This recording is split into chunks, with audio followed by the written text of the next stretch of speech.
yes, that has helped us quite a lot with permissions.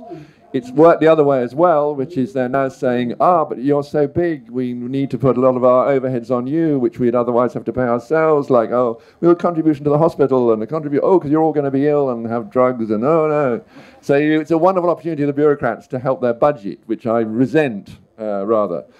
What we need to do, as far as looking at it in a broader sense and where it's going to go, is to do a financial impact assessment. We've done it for the thing that Alison and I went to yesterday, which is the game fair, which is at Ragley Hall near Stratford-on-Avon. 125,000 people selling something completely different to what we're doing here. That doesn't really matter.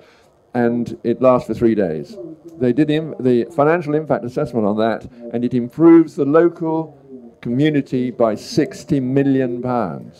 Absolutely staggering. I couldn't believe the figure. Done by Bournemouth University once every 3 years, cost them 12 grand to do it, so it's been done properly. That's what we need to do here, so that, because it's got to be based on hard ground. We can't just say it's nice and we'll expand a bit or whatever. There you are, you see? Yeah. Yeah. So, what was it they said? Yeah, it was.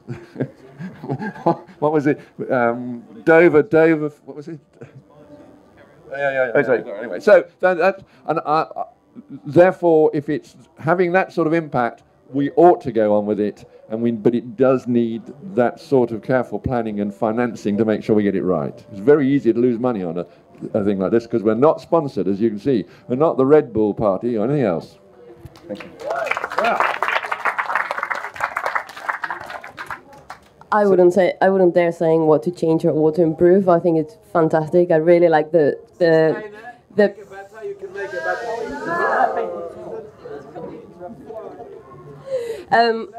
I would actually say the potential is huge if you take the festival culture into the city. So I wouldn't want to see more debates or more work or more conversations about local communities or more than this here, because that would change the nature of why people come here.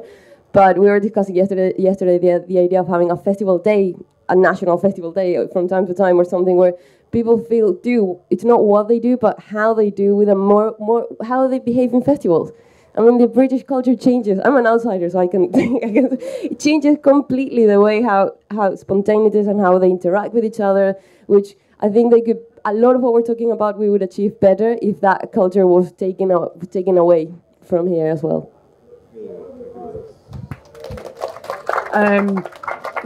Really brief one, which is just that I do believe in limits to growth. I think we all sort of working within our limits. So I would just say don't get too big, because I think what I like about this is it's gorgeous as it is. But then I'm not saying don't change. And maybe there's lots of other opportunities during the year, and I'm sure you're relating to all sorts of other success stories around the country already. So, and I agree with Maria, take it to the city.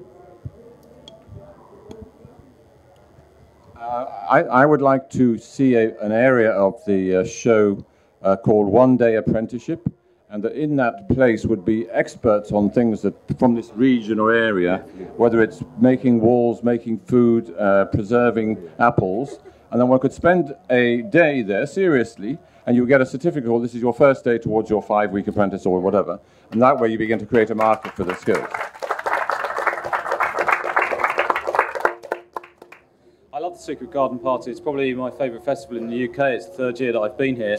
I think socially it's great. I think there's lots of other good stuff going on here. The one thing I would really like to see is an improvement perhaps in the ecological standing of the festival. I don't know whether anyone's looked into the transport impacts, the impact of having fossil fuel and generators on site, and indeed using things like chemical toilets. I would like to see a festival perhaps where there's more renewable energy used, less fossil fuel consumed for moving things about, goods and resources, etc. So really just to minimise the footprint of the event. But that's not to denigrate the event. I think the event is fantastic.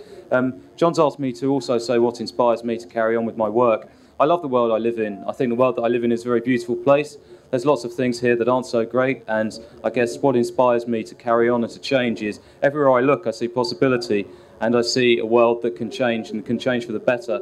And all the people I meet, they inspire me with what they say and the fact that we can work together. Because together we can move mountains. Individually we can climb them, but together we can move them. And that's the crucial point, really. It's coming together today, as we have briefly for an hour in this space. But just talk to the people around you and build the communities with the people that you have.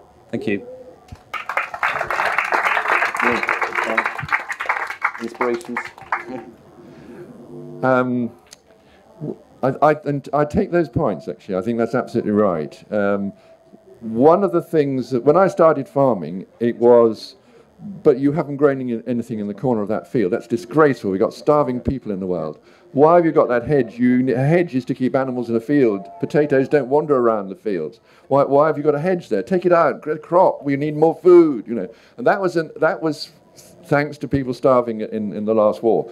And people forget that in the last year of the war, there were food riots in Paris and in Rome, would you believe? Actual riots of people starving, you know, in those two cities, which is extraordinary. So that's where we came from. Now, we've moved on, and we've been incredibly successful at growing more food, temperate food in Europe.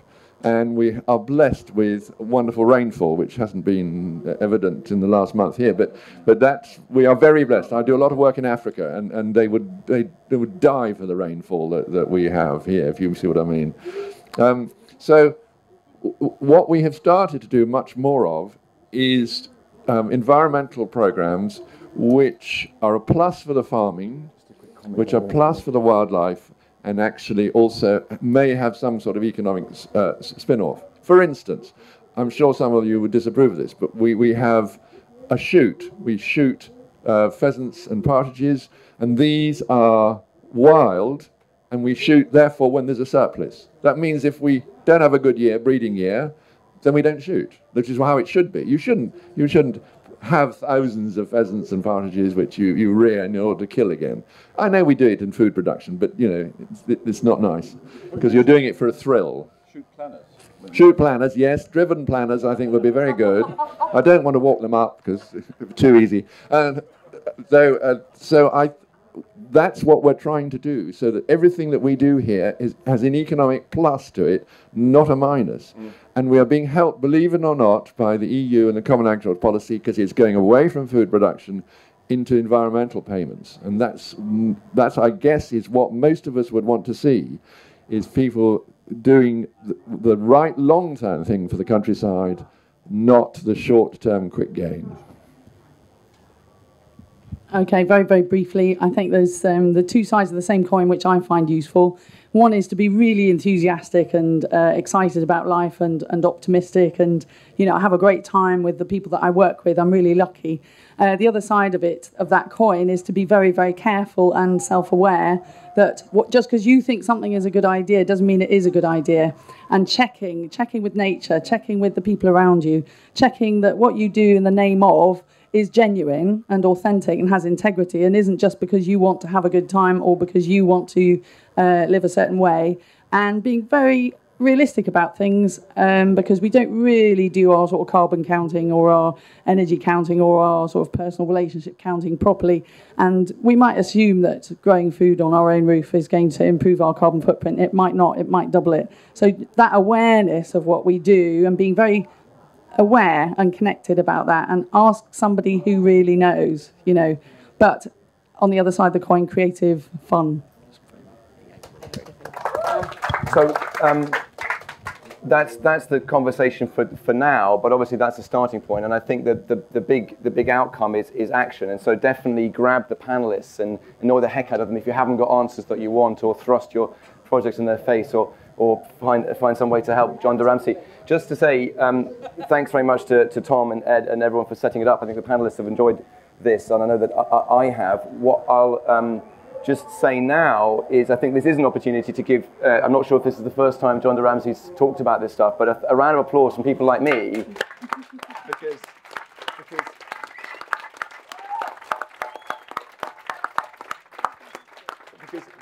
for all that there's a conversation, somebody has to handle the financial loss in the years when it's moving forward. So that's inspiring. And another thing just to mention before I hand over to Ed is that there is actually a place in the festival where these conversations can continue all the time.